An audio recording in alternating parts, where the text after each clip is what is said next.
महान लोग अलग क्यों होते हैं? महान लोग पैदा नहीं होते, महान लोग बनते हैं। उनके पास भी इसी सिर घंटे ही होते हैं, लेकिन वो समय को बर्बाद नहीं करते। जब लोग सो रहे होते हैं, तब महान लोग काम कर रहे होते हैं। जब लोग डरते हैं, तब महान लोग कोशिश करते हैं। जब लोग हार मान लेते हैं, तब महान लोग फिर से शुरू करते हैं। इतिहास उठाकर देख लो, जितने भी महान लोग हुए हैं, उन सबकी जिंदगी में बहुत मुश्किलें आई थीं, लेकिन उन्होंने एक चीज कभी नहीं छोड़ी, कोशिश करना। याद रखो, गरीब पैदा होना गलती नहीं है, लेकिन गरीब मर जाना कहीं न कहीं मेहनत की कमी जरूर है।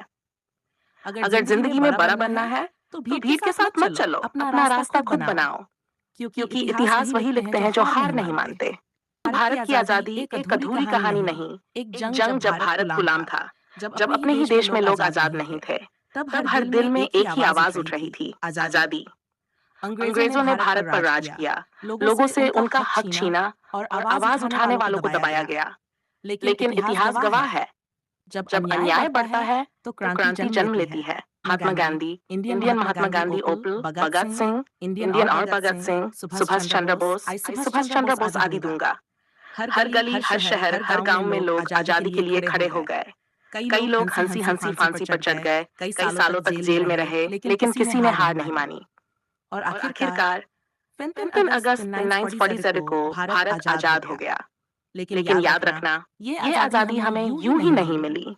इसके पीछे लाखों लोगों की कुर्बानी है। इसलिए इस आजादी की कद्र करो, क्योंकि ये सिर्फ एक दिन नहीं, ये पूरे देश की जीत है। मुगल काल का कठोर सत्य इतिहास सिर्फ जीत की कहानी नहीं होता, कभी कभी ये दर्द और संघर्ष की कहानी भी होता है।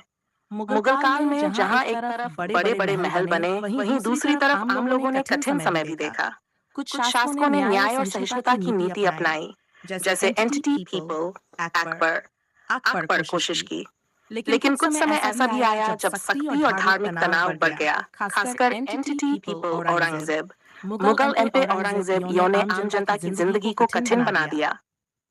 इसी दौरान कई वीर योद्धा खड़े हुए, जिन्होंने अन्याय के खिलाफ आवाज उठाई। एंटिटी पीपल छत्रपति शिवाजी शिवाजी महाराज लिए संघर्ष किया। ये सिखाता है कि अन्याय के खिलाफ खड़ा होना जरूरी है। हर दौर में अच्छे और बुरे दोनों पहलू होते हैं, और समझदारी इसी में है कि हम इतिहास से सीख लेकर एक बेहतर भविष्य बनाएं। समय बदल रहा था और भारत में मुगल साम्राज्य कमजोर होने लगा था। लगातार युद्ध, भारी कर और सत्ता की लड़ाइयों ने साम्राज्य को अंदर से कमजोर कर दिया। इसी समय भारत के अलग अलग हिस्सों में नए योद्धा और नए राज्य उभरने लगे। दक्षिण में मराठा शक्ति बढ़ रही थी और छत्रपति शिवाजी महाराज का नाम मुगल साम्राज्य के लिए चुनौती बन चुका था। उत्तर भारत में जाट, राजपूत और सिख धीरे धीरे अपनी ताकत बढ़ा रहे थे, खासकर एंटिटी पीपल। गुरु गोबिंद सिंह कई लड़ाइयां लड़ी। मुगल साम्राज्य जितनी तेजी से बना था, उतनी ही तेजी से टूटने भी लगा।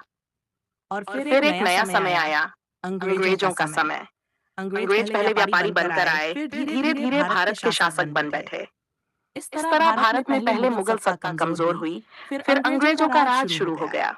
इतिहास हमें एक बात जरूर सिखाता है, कोई भी सत्ता हमेशा नहीं रहती, समय सबसे शक्तिशाली होता है।